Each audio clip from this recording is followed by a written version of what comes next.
sana kapak olsun, kapak olsun, kapak olsun.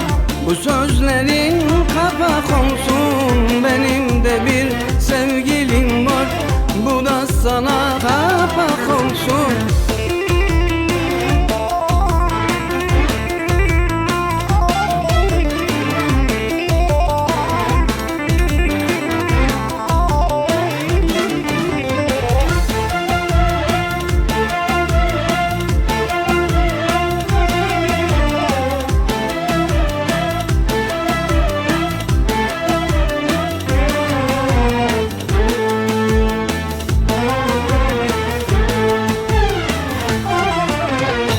Sen git şimdi biraz dövün, yaptığınla ister övün. Seninle bir hesabım var, şimdi geldi o büyük gün.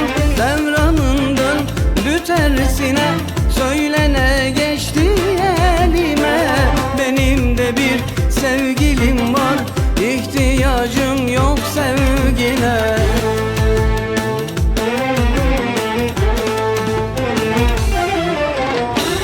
Kapak olsun, kapak olsun, bu sözlerin kapak olsun.